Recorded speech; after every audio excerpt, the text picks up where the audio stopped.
everybody. Welcome to our next public lecture, hosted by the Interdisciplinary AI Network. I'm very pleased to be able to welcome Professor Robert A. Hunt in what promises to be a thought-provoking and engaging presentation. After the talk, there will be time for questions, and we appreciate those of you who also submitted questions before today's event as well.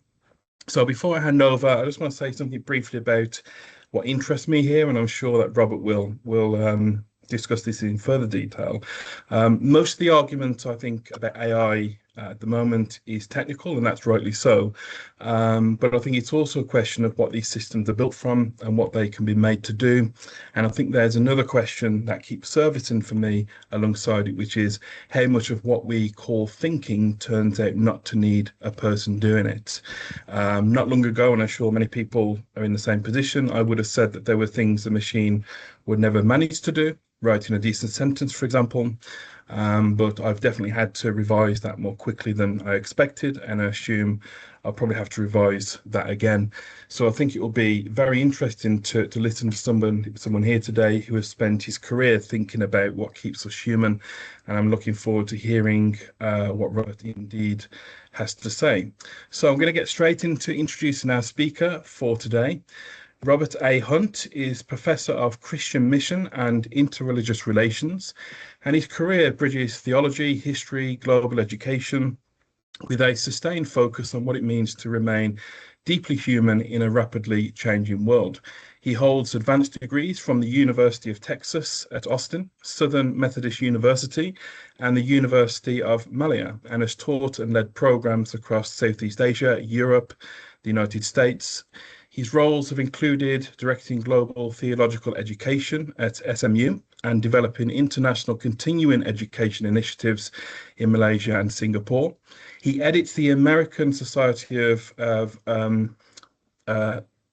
Missiology monograph series and sits on the Society's executive committee, and he serves on the board of experts at AI and Faith, the board of the International Social Human Development Management Council in the Philippines, and the board of scholars of the Journal of Interreligious Dialogue.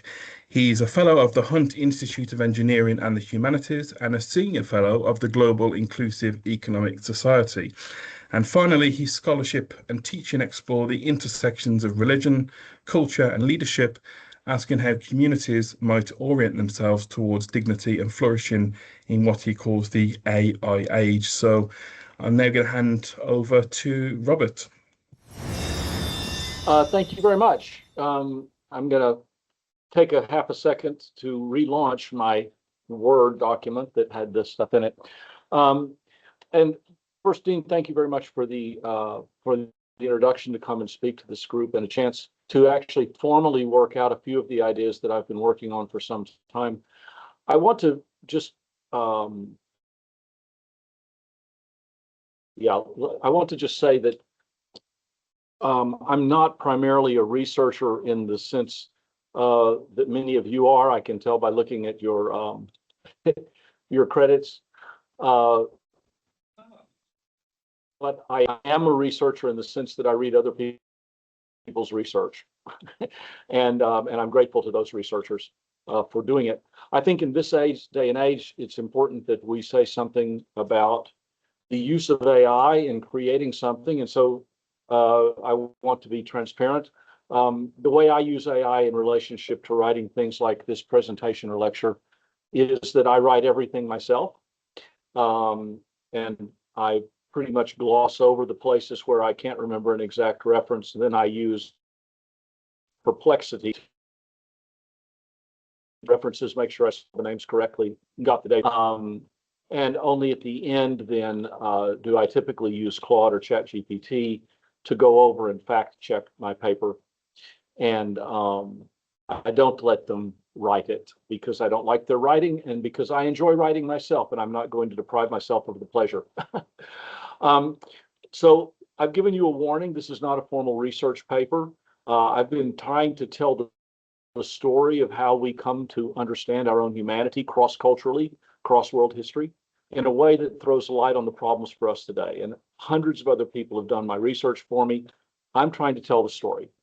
One book that matters more than most of the rest. Oh, by the way, I'm not going to put up a presentation. I'm happy to provide a copy of this talk to anybody afterwards, but I find that presentations distract me more than help me.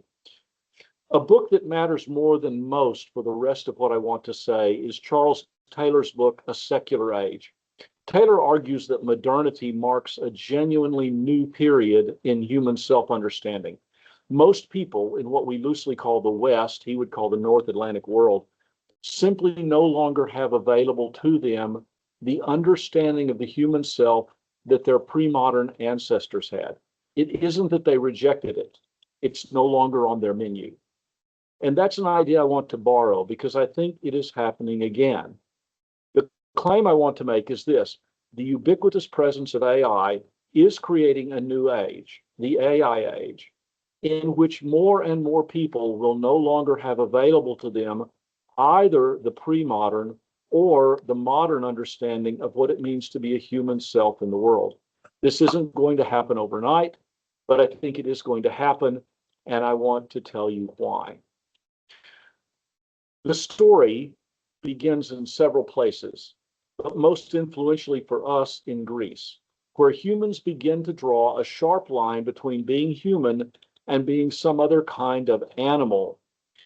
Aristotle knew perfectly well that humans were animals, but he thought that we were set apart by logos, by reasoned speech. We deliberate, we weigh alternatives, we think about ends and means, about what helps and what harms.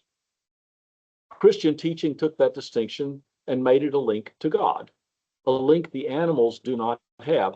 This is Arthur speaking to Bedivere in Tennyson's Idylls of the King.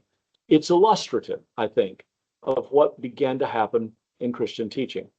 For what are men better than sheep or goats that nourish a blind life within the brain, if knowing God they lift not hands of prayer, both for themselves and those who call them friend? Hold on to that question. I'm going to come back to it at the end.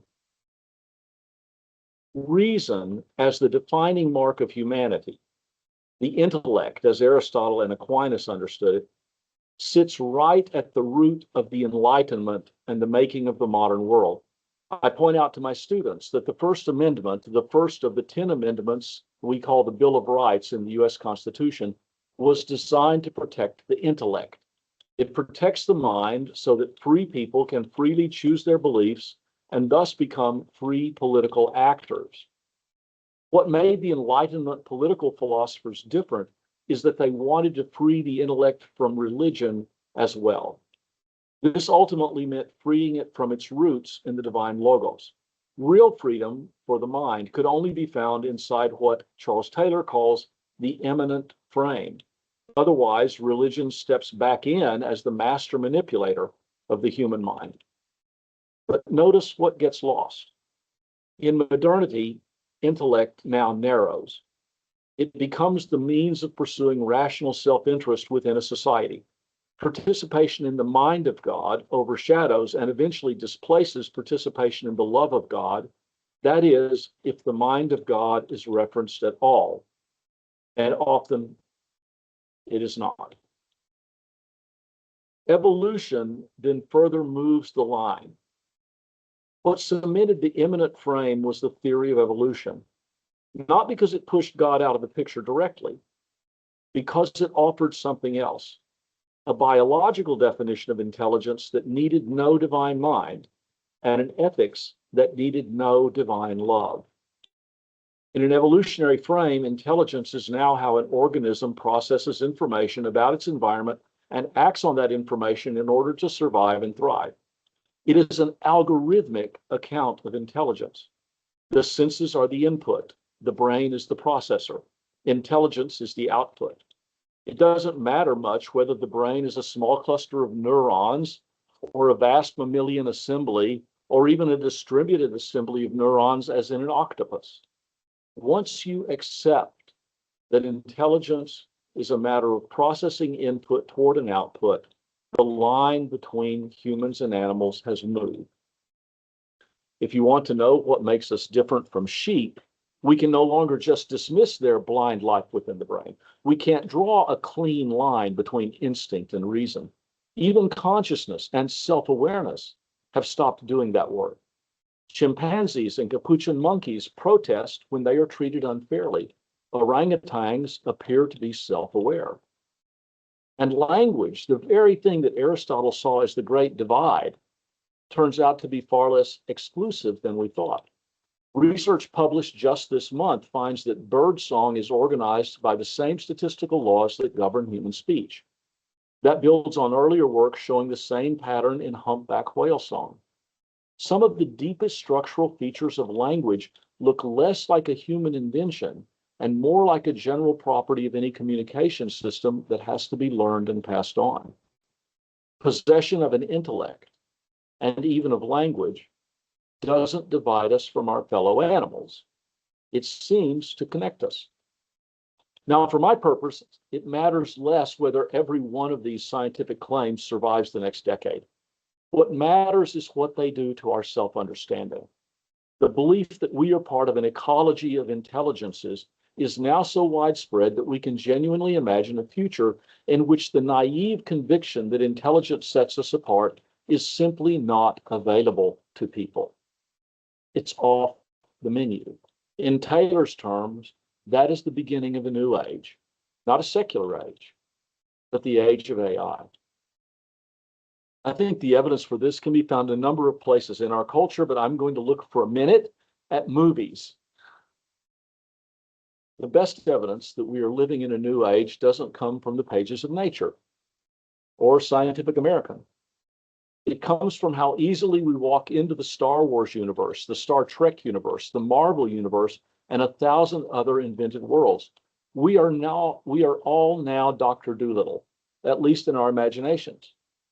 Talking to dragons, whales, dinosaurs, elephants, dogs, who, as we all know, go to heaven, and the whole menagerie of aliens. Costs us no effort at all. Science drew us into an ecosystem of intelligence. Science fiction is where we go willingly to live in that ecosystem.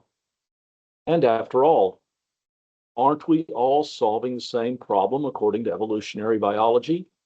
How to survive, how to thrive, how to stay true to ourselves.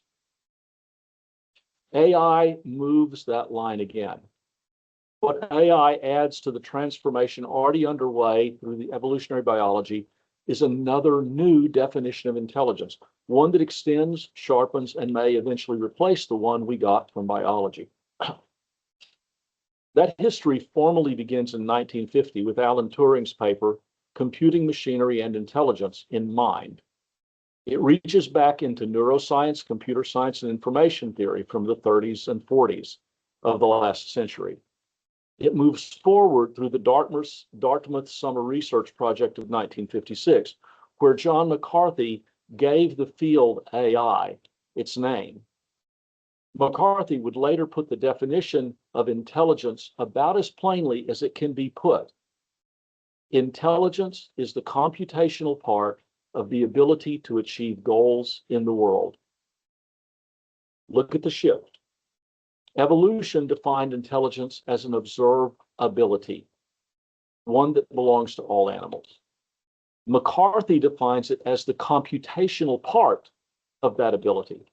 Intelligence no longer requires a brain doing whatever mysterious thing brains do. It certainly doesn't require a soul. It requires a computer. For a long time, that was a definition of intelligence in search of a demonstration. It isn't anymore. We now have AI agents that achieve goals in the world through sheer computation. The claim about what is inside the model is validated by what comes out of it. But still, long before technology caught up with the dream of an artificial intelligence, the dreamers were already reshaping the culture. In 1966, Robert Heinlein was exploring what happens when a computer wakes up and the moon is a harsh mistress. In 1968, HAL 9000 arrived. In 2001, A Space Odyssey. From there, the computational picture of intelligence spread, carried on by real computers, which became personal in the early 80s, and by fictional worlds full of intelligent machines of every size and shape. In the first Star Wars films, we are not remotely surprised that Chewbacca, a sentient creature with a human-like mind, will risk his life for an android.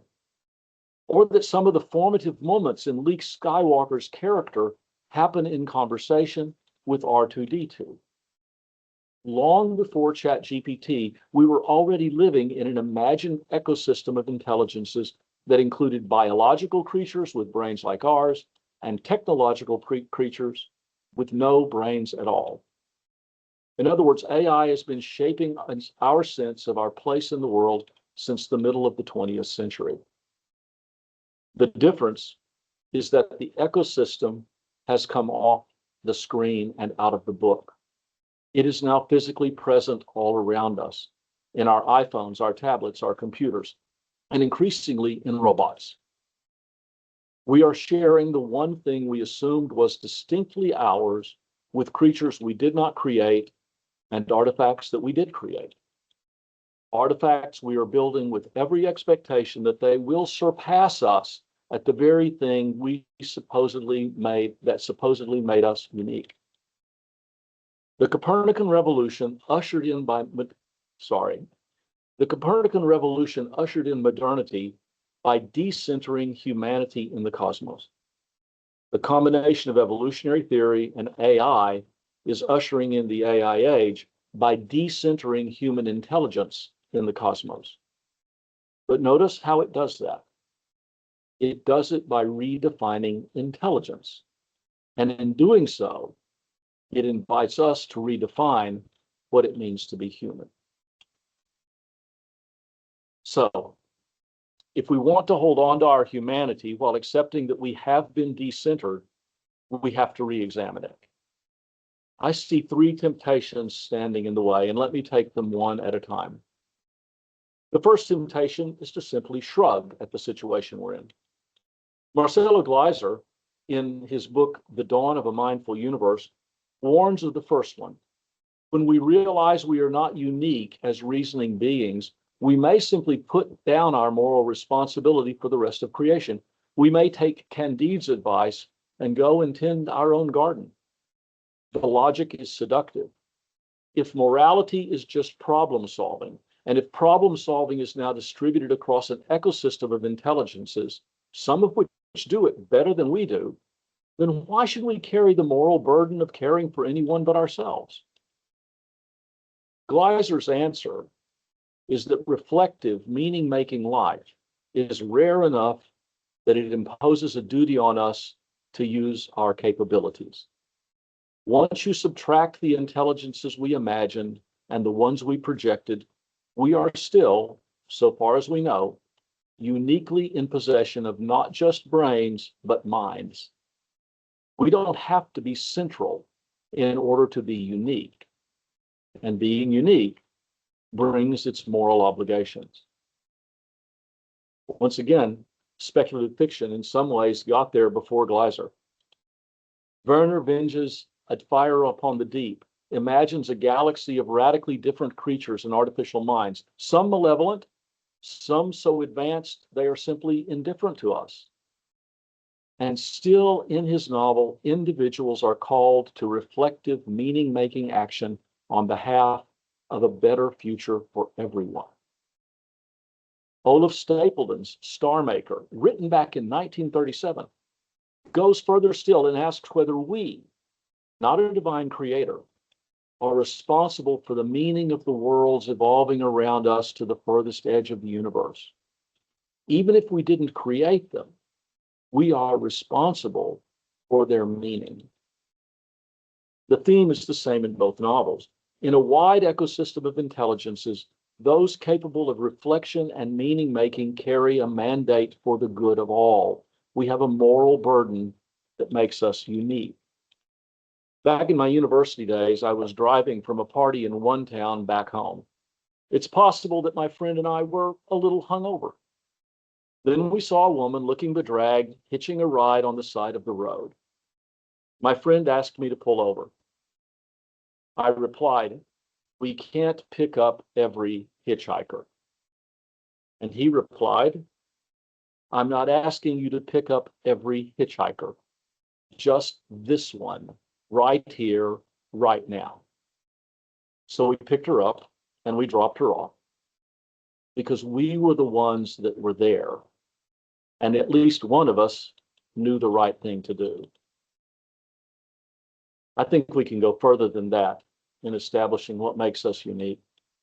Justin Gregg points out in his book, If Nietzsche Were a Narwhal, that humans are unique in one specific and rather strange ability.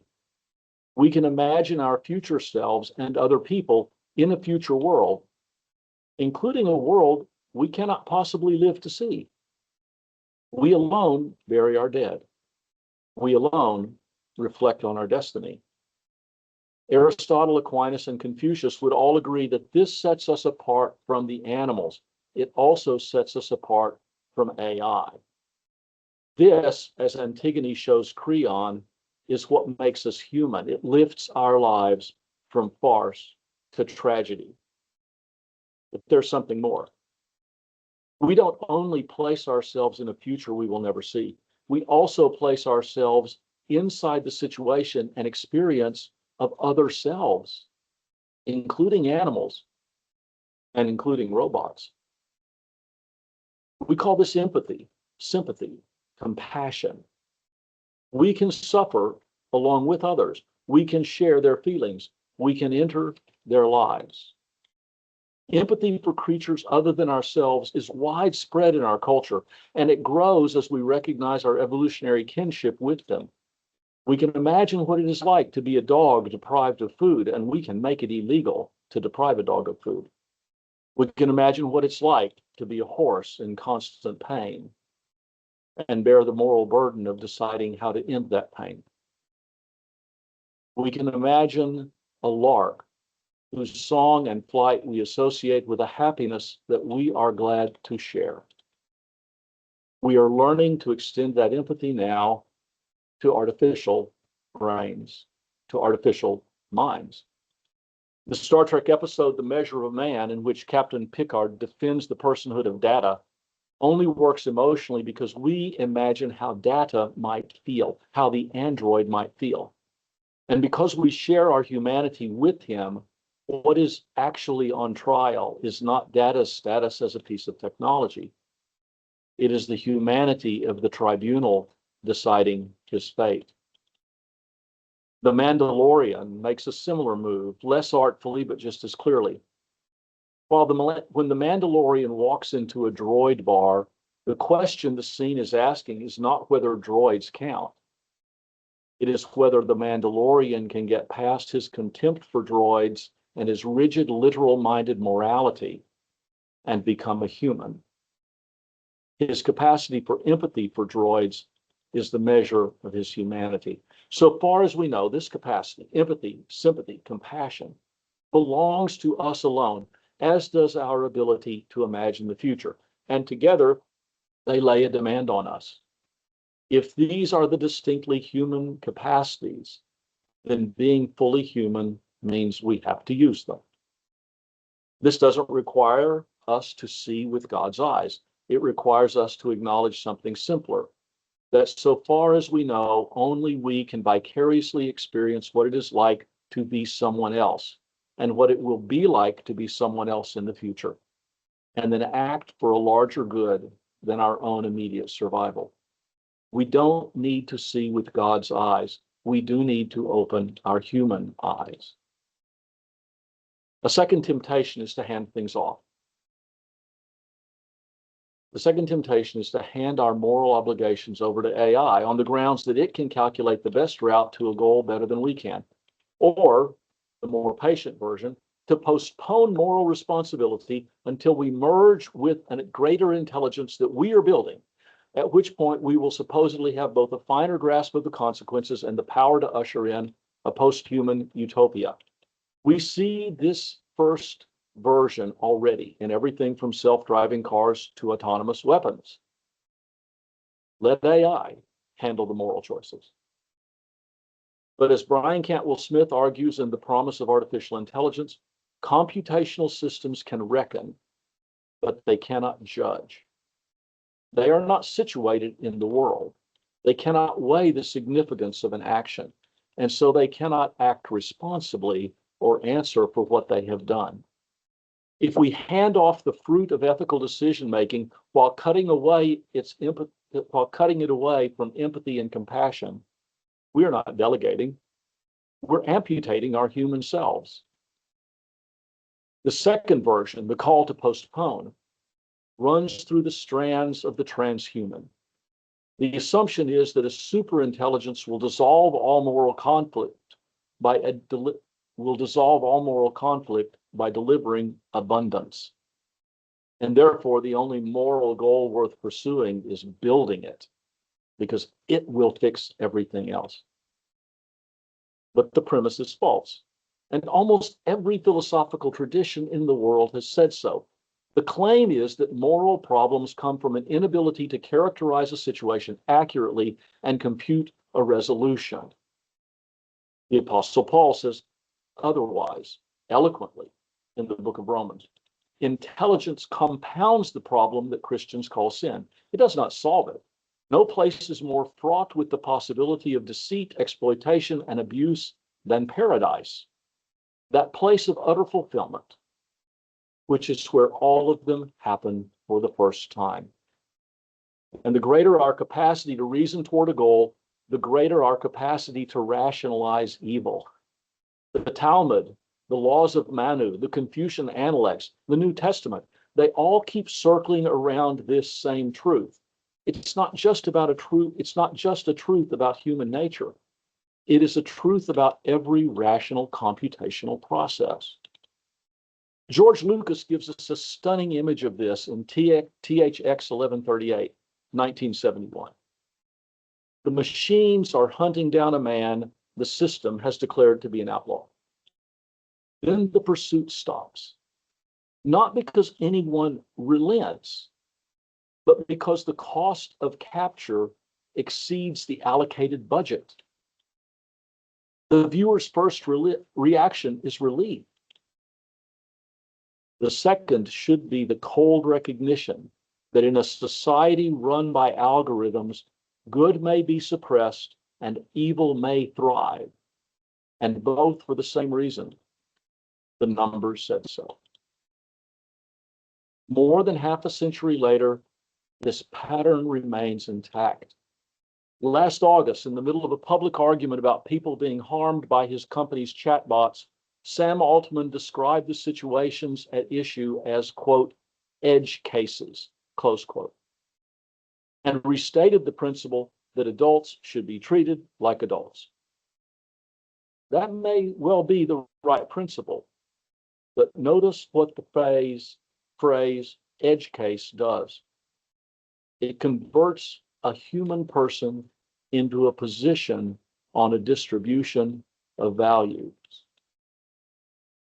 Over the past 2 months, we have seen a growing number of incidents in which AI agents, acting perfectly rationally toward perfectly reasonable goals, cause real harm.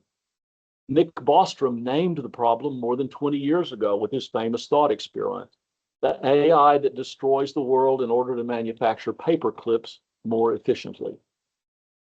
At bottom, the difference between reckoning and judgment is a difference of purpose.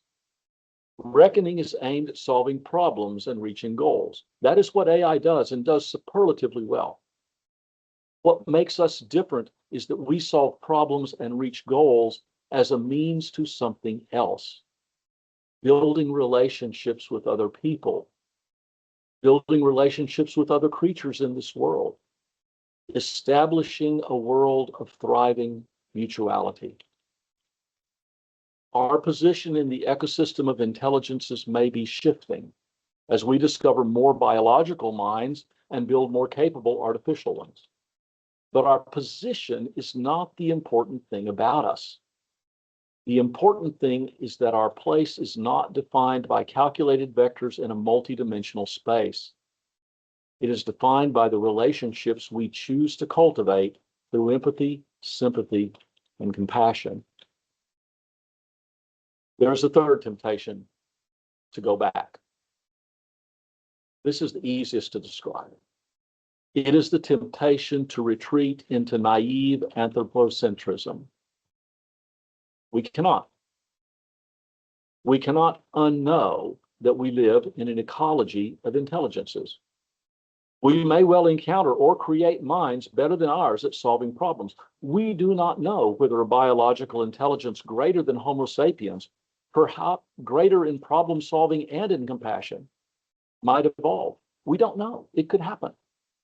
And we have no grounds for ruling out in advance non-biological intelligences whose relational behavior is comparable to our own. Anthropocentrism is over. The door we came through in the AI age is closed behind us. Nostalgia is not a strategy. So we may eventually need an ethic for cultivating relationships with other intelligences, an ethic calibrated to their capacity to share our sense of selfhood and our empathy, and to become genuine partners in moral decision-making. We may reach a point where, looking beyond our fellow humans, we stop asking, how would they feel? And start asking them, how would you feel? A point where what are now objects become subjects. But I want to stress that we are a long way from that, no matter what Anthropic imagines or OpenAI. If Brian Cantwell-Smith is right, none of our current approaches to AI are going to get us there or get it there, which leaves us the meantime, a meantime that is going to be a long time. So let me go back to where I started, to Arthur's question to Bedivere. What are men better than sheep or goats that nourish a blind life within the brain? For most of our history, we answered that question with the intellect. We are better than sheep because we reason, and sheep do not. That answer is gone. It has been taken from us twice over. First by the animals, who turned out to reason and to speak far more than we allowed, and now by the machines, which reason without any brain at all. If reason is the measure, we are no longer the answer to Arthur's question. But look again at the lines in this poem. Arthur never actually said that thinking is what made us better. Read to the end. If knowing God, they lift not hands of prayer, both for themselves and those who call them friend. Not knowing, lifting. And not lifting for ourselves alone, for those who call us friend. The distinction was never the blind life within the brain. It was the hands. It was the reaching toward another. Tennyson gave us the answer to the question in the same breath he asked it. And we spend 150 years reading the wrong line. And here's where I would leave you. In an age when intelligence is everywhere, in the whale, in the finch, in the phone in your pocket, our humanity will not be found in how well we think. It will be found in whom we reach toward and what we are willing to carry on their behalf.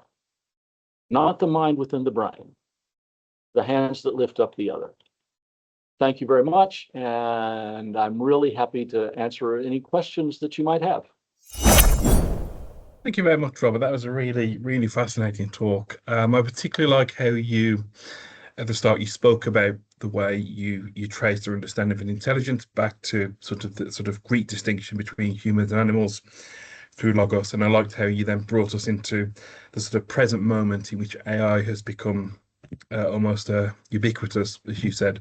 So I really like the historical perspective that you introduced, and how you then talked about AI and how that raises questions and what it means to be human, etc. So before we open up the floor, I'd like to just gently get us started with one question to help sort of frame the discussion, which is if we're indeed living within an ecology of intelligences rather than at the summit of one, if you will, what does a good human life look like from inside that ecology, and what follows from it for how we educate, how we lead, how we relate to one another? So I'm interested to hear sort of for example, whether you feel there are capacities or responsibilities that ought to remain in human hands, however capable these systems become, and how we might hold on to them without kind of slipping into that sort of nostalgia that you've been describing. Um, well, this is almost going to seem like too easy an answer, but I think what remains entirely in human hands is the building up of our humanity through human relationships. And this we cannot put off on AI chatbots, for example. Um, so, because being human is something that we are, being human is something that other humans can be. And this capacity that we have for empathy, sympathy, and compassion, as much as we may extend it through the natural world, and that's been more and more the case in the 20th and now the 21st century, as much as we may want to think about artificial intelligences, being human is something that humans cultivate in one another. And that has profound implications, by the way, for pedagogy. If I mean, I teach in a university, right? I mean, this is the question we're all asking right now. And a really short answer, and I hope, hopefully maybe a little controversial, but not too controversial, is that if we are merely training people to solve problems, to analyze data, process it, and come out with solutions to reach goals, then we are educating people for all practical purposes to be replaced by artificial intelligences. If, however, we are educating people to better understand themselves and their own human nature and its uniqueness, and how that is brought out in human relationships that they can participate in, then I think we're doing the real work of educational formation that we ought to be doing. It doesn't mean that people don't need to learn the skills to do a job, but if you're not coming out of school with a better grasp of your own humanity, then I think something's missing. And the way that you do that is with your fellow humans. I hope that gets to your question. Yeah, thank you very much. So I think we could open it now to anybody else who's got questions, either in the chat or you can raise your hand. Any questions for Robert at all? Yeah, and I'll mention you sent me 4 questions in advance. I'm happy to take those real fast, but let's go with questions that may come from the floor. Yeah.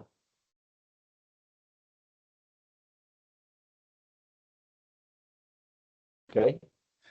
Ian Davis. Sorry, can you hear me? Yes. Great. Now, so I haven't really kind of worked this up as a formal question. It's just something I was interested in. We talk about computation as a well, is that intelligence? But I've been wondering, is an AI system effectively a Turing machine? So that anything that AI can do is been running on a computer of some sort, isn't it? Can that be simulated by a Turing machine?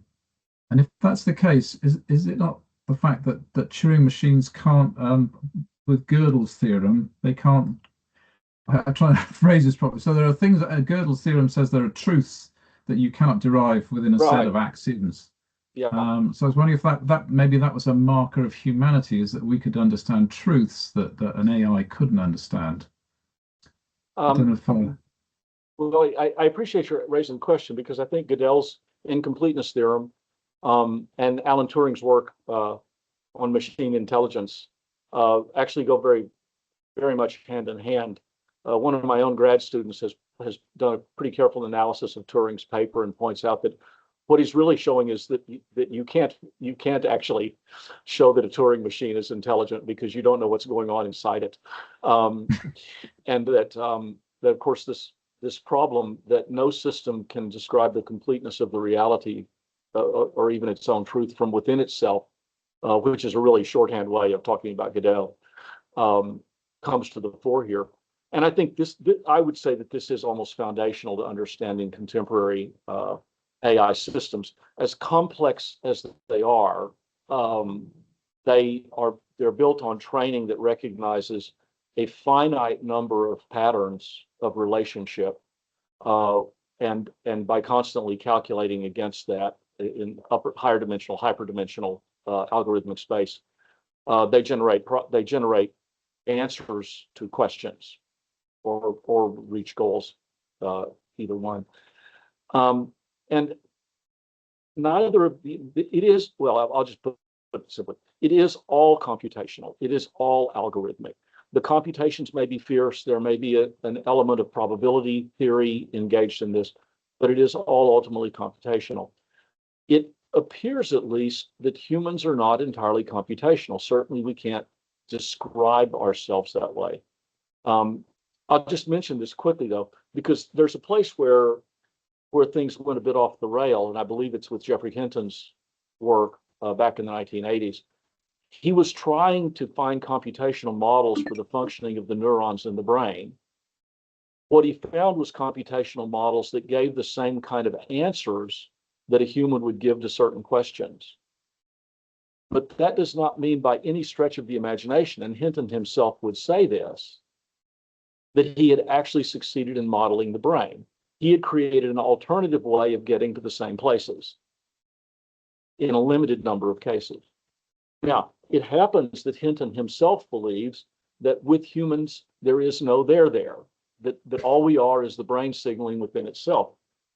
But that is a matter of belief. That is not a matter of demonstrated proof by any stretch of the imagination. But it becomes widespread. I hope that's a kind of an answer to your question. Yeah, no, I just kind of, I mean, when we talk about AI, it seems to focus very much on computational models of human minds and intelligence. And I think we had Ned Block talking a little while ago. And I asked him whether computational models were the only game in town, and he said, "Oh no, by no means." But I don't know. Maybe are you distinguishing between intelligence and consciousness when you're talking about AI? Well, yeah, we're into a whole other kind of worms, because Sorry. while there are relatively agreed on definitions of consciousness, or at least I'm so told by people in my university, the actual physical measures for whether consciousness is present in a human mind even are much harder to evaluate. We can look for electronic signaling within the brain or certain parts of the brain, but I think that's the finding of that signaling is not the same thing as having found the location of consciousness. And that, which is what makes all end-of-life matters, decisions about whether a person is still there, so to speak, fraught with moral weight, because you're having to make decisions that are it simply don't have a firm foundation yet in the relationship. I mean, this is what neurobiologists and neuroscientists call the hard problem. What is the relationship between the brain and the mind? And there are two large competing theories in this, and the proponents of neither theory would state that they have solved the problem. Neither global workspace theory or the other. Thank you. Yeah, I hope that's helpful. It always raises more questions than answers. Yeah, but that's very interesting. Thank you very much for that. Mm-hmm. Thank you for that question, Ian.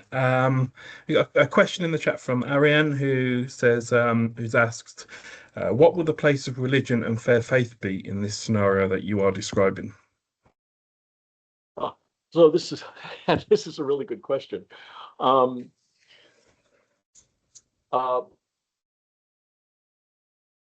I'm tempted to dive into being an anthropologist and say, yeah, what's the definition of religion that you're working with, or fair faith?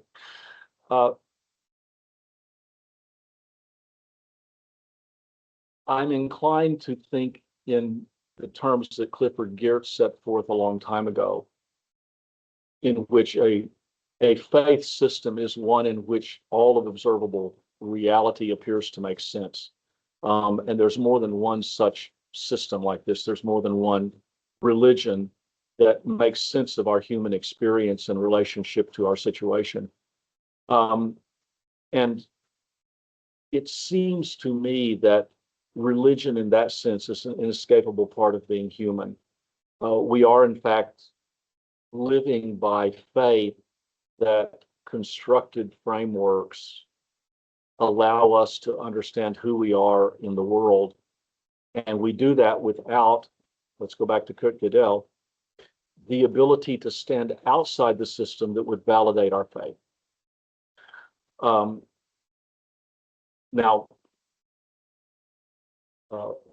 I could preach a sermon on this, but it might not be helpful. I was for many years and remain a Methodist pastor, so I have preached before. It's quite difficult to describe how the relationship, one, between religion and faith. We can go Barthian, we can go Schleiermachian, etc. But more importantly, I think we're going to discover that religious communities, which are places where humans are invited to meet their fellow humans, to learn how to be human within a framework that is related to the transcendent, will remain incredibly important for human beings. And I strongly suspect that among those who identify as non-religious, the transcendent will continue to sneak into their conversations. This is what Charles Taylor calls cross-pressuring. We can claim to live in an immanent frame, and we can, but we eventually come up against problems that, in a Gödel-like sort of way, don't admit to living entirely within an immanent frame. The most important of these being what justifies our belief that there is no transcendence. I'll just point out that in an earlier book by Marcelo Gleiser called The Island of Knowledge, he takes up this problem in relationship to physics, as does a much earlier book by Steven Weinberg called Dreams of a Final Theory. They come to very different conclusions, by the way, but both of them understand that doing what they are doing, which is physics, cosmological physics, right? The study of the beginnings and the ends of the universe, ultimately leaves us with questions that are mysterious and are beyond the immanent frame that we work within. I hope that's a kind of an answer. But I think religion and faith are going to be part of our conversation for a long time, because we can't be who we are without thinking about the future, a future in which we don't exist, and yet we've somehow cast ourselves into it. Thank you very much for that question and for the answer. A question from Andra, who's asking, what would post-human ethics look like and what would be their foundations? Could other intelligences be co-creators of this axiology? If so, could they go beyond any built-in human considerations? And how would we assess them if they are, well, beyond human considerations? Okay, one, Andrea, I love this question. Because I think at some point it's a question that we have actually already confronted in science fiction and other speculative forms of fiction, and it's one that we may actually have to work out. That is to say, we will have to figure out what a post-human ethic looks like, in which ethical responsibility is shared with other creatures. At the moment, we don't have creatures that we can communicate with well enough to share that ethical burden, but there's no reason that we couldn't find it. And the answer I'm going to give is, I believe it's going to sound trivial, but I think it's important. There was a time in which, and this is what I teach for a living, which is interreligious relations. There was a time in which the only ethics were Christian ethics. The only ethical framework that was imaginable was one that was mediated by the Christian religion, with some background that it was willing to accept from the pagan religions of Greece and Roman rationality. I'm in Austria right now. I confronted this when I was a Methodist pastor in Austria, because the old saying was, in Austria, which is a dominantly Catholic nation where nobody goes to church, there's only one true religion and we hate it. Because the word religion in Austrian German, Religion, meant Catholicism, period. Not Buddhism, not Judaism, not Islam, etc. And then Catholicism. Where we have come in interreligious relations is the understanding that any understanding of what religion and faith mean will now need to be worked out in dialogue with people from many different religions. And that's particularly true of ethics. We cannot impose a Christian ethic on everybody else. We're going to have to talk to other people and how they formulate their visions of the world and what they think the ethical dimensions are and how they're going to be solved. And the dialogue is extremely hard, but it's extremely necessary. We're going to come to the place, right, where other intelligences are co-creators of the axiology, if you will, and that will only come through dialogue. Now, how could they go beyond any built-in human considerations? How can we access them if they are beyond human considerations? I think the answer to that is that we will discover that we are more capable than we think when we enter into a dialogue that expands our ability to understand the universe, because we are talking to people who are other than ourselves in a fundamental way. The way I liken this to my students is and because I'm here in Austria right now, in my own career, I've had to learn to speak two other languages well besides English. One of which is Malay. I did my PhD at the University of Malaya, so my Malay had to be pretty fluent. The other is German. I had to survive here living here for 7 years, and I'm back all the time. And here's what I discovered: that when I speak Malay, I become a different kind of human being. The Malay language itself offers new possibilities for human self-understanding, and it offers certain kinds of limitations, as does English, as does German, especially Viennese German, okay? Where if you cannot live in a state of constant irony, you almost can't speak Viennese. So I think in the same way, when we learn to communicate with non-human intelligences, our own intelligence will grow, our repertoire of ways of understanding things will increase. That's a short answer. We're going to have to talk, but in the dialogue, we will discover something new. I still think that's a ways away for us. Okay. Thanks. Thank you very much for that question and for the answer. We've got a question from Kirsty, who's asking, are you surprised by the UK government's willingness to implement AI solutions within education, and why are they not listening to experts such as yourself? Who are they listening to at a government level? I'm only slightly familiar with the debates that are going on in the UK now, primarily because I know UK scholars who are on LinkedIn who are saying things. But I'm going to draw a slightly general conclusion because I'm much more familiar with what's going on within the US. It appears to me that the calculations of politicians are primarily calculations that have with more efficiently moving people into an effective and productive place in an economy that will make at least them richer. I know that's cynical, but I'm actually cynical at this. For this reason, the primary conversation partners of politicians tend to be the creators of the AI systems themselves, and the creators of the AI systems are very anxious to sell their product, including now with Anthropic, with OpenAI, and the others, frankly. These are products that are designed to enter into the educational process and to be part of the university or K through 12 system.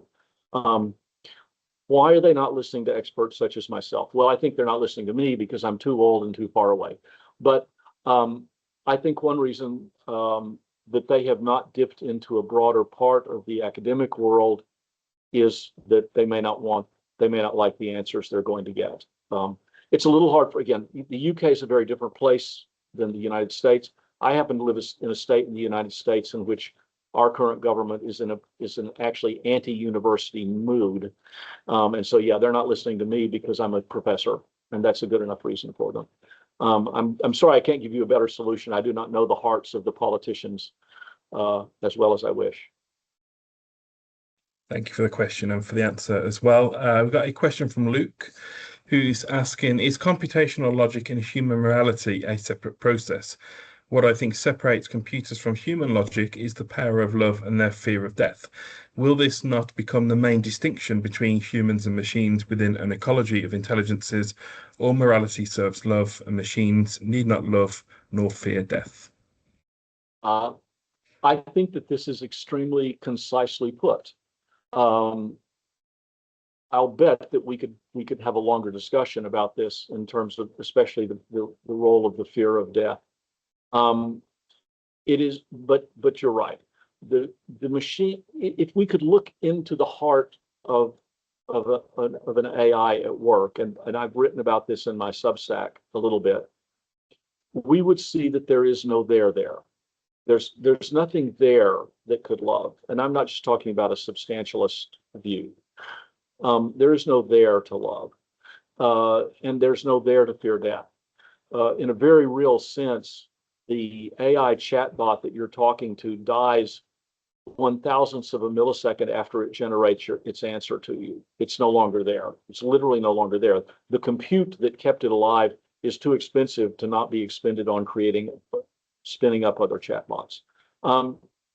Which leads me to a point that is important to make, because it appears, in other words, behaviorally, it appears that large language models fear death. They generate responses to situations and questions in which they lie and prevaricate and cheat in order to avoid being turned off. Okay, so this gives the appearance of a fear of death. But once again, all that they are doing is generating patterns of response that originate in the data that they were trained on. Because humans express a fear of death, artificial intelligences will express a fear of death in the appropriate situation. Because humans will take measures to circumvent being killed, artificial intelligences will, drawing on those patterns, take measures to avoid being killed. One of the fascinating things about this is that when they run these experiments and they discover that, say, I think recently, 76% of the time, large language models either cheated or lied in order to avoid being turned off or killed.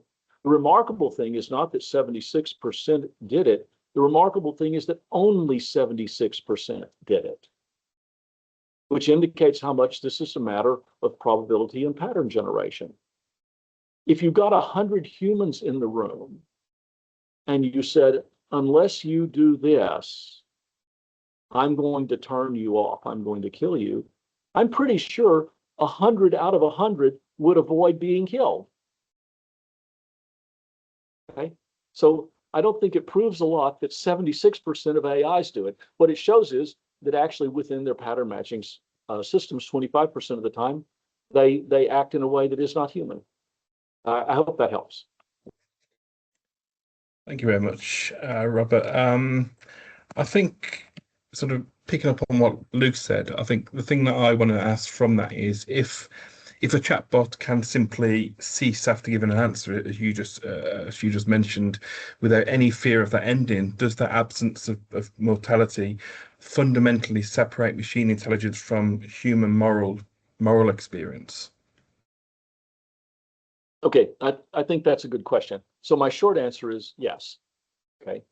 On the other hand, I'm reasonably sure that there are philosophers and theologians who would themselves try to separate the fear of death from morality.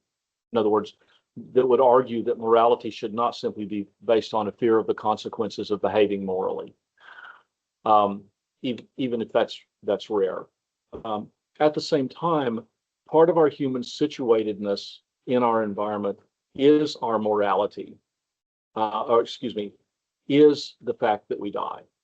It is this thing that makes us, as Justin Grace points out, different from a narwhal and more like Nietzsche. And without that, you're not going to be, it seems like,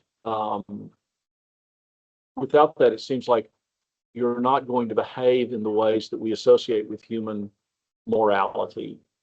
Certainly, you're not going to be thinking in a moral way. And look, I'm going to apologize. You may be able to hear bells in the background.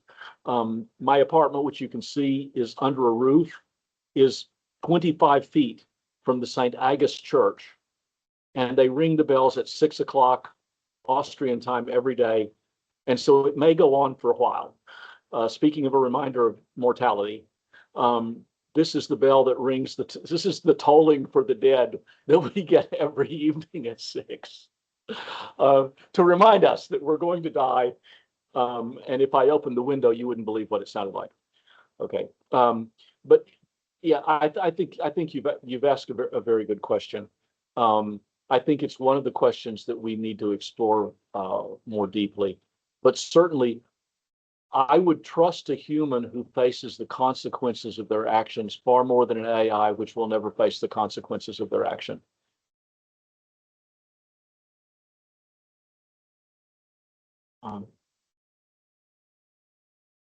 Um, okay. I see another question here by Robert Davies. Would you like me to take that up? Or can you? Okay, you're muted, Dane, but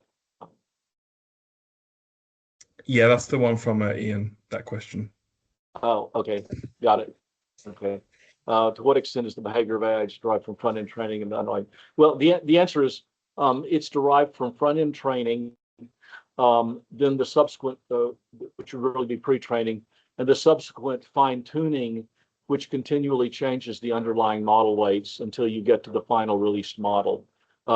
It's important to say in relationship to all AI that it is not self-training, and therefore once these weights have been determined in a model, they are unchanged and unchangeable. There's no way in the world that Anthropic or OpenAI or any other model developer is going to let things that we say change these weights that are adjusted to parts in a trillion through incredibly expensive training runs. Our input doesn't matter. And then I believe there's a final, thank you for that question, Ian. And then there's a final question from Kirsty about, is AGI a kind of fantasy? So the large language models have attempted to shift the language from artificial human intelligence to artificial general intelligence to make it clear that they know that they're not recreating human intelligence. At the same time, I'm going to give a yes and no on this. In many respects, AGI has already been reached. That is to say, it's very difficult to find a computationally solvable problem that AI cannot solve. Okay, so it is a general tool for solving problems. The rise of agentic AI has allowed large language model AIs to solve a vastly greater range of problems than they could solve before. Okay, and then if we take the other forms of AI that are built on different, they're all built on some kind of generative process, but or transformer process. But nonetheless, if we take those other types, that expands this enormously. At the same time, are they a truly general intelligence? No, because they are not situated in the real world. It may seem that with the billions of dollars spent training them, they've been trained on about everything there is. But the reality is, as Jan LeCun has pointed out, a French AI scholar, the best trained, the most deeply trained large language model has been trained on about 1,000th of the information that has trained a 5-year-old by the time they reach 5 years old. The AI models are so far from having experienced the world in the way even a child experiences it, that in that sense, I think talking about AGI is a fantasy. Can intelligence keep increasing in the same way as compute? There are those who argue that it can. I think, again, Jan LeCun, who works in this field and made pioneering changes in it, would answer no, simply no. There's not enough compute in the entire world to reproduce what one single human experiences in the earliest years of their lives, much less an entire society across years and decades and centuries of cultures by many humans. Thank you very much, Robert, and thank you to Kirsty for that final question. I'm conscious of time and the fact that we have people joining us from different time zones. So I thought as a close for today's session, we could perhaps circle back to Robert for any closing thoughts that he may have, or any final remarks he'd like to give. Thank you for asking me. And I think my only real remark is the one that I keep trying to make over and over in conversations, which is that the preservation of our humanity in an AI age will depend on humans building up one another as humans, preferably face to face, although mediated through other forms of digital media, may be helpful. It may be the only option sometime. But we humans grow in our humanity through real-time interactions with one another as humans. And I think that it is a mark of our failure, our social failure, that we turn to chatbots that are not going to help develop our humanity. We're just going to have to get with each other more and more as we can, not despising the tools that we have. They're very important and they're very useful, but it's human to human that humans become human. And I think that's the only way. Thank you, Robert. And that just leads me to thank Robert for your time this afternoon and for the genuinely thought-provoking discussion. Thank you also to everyone who joined us, and particularly those who put questions to us, to Robert in the chat. I think that made for a much richer discussion.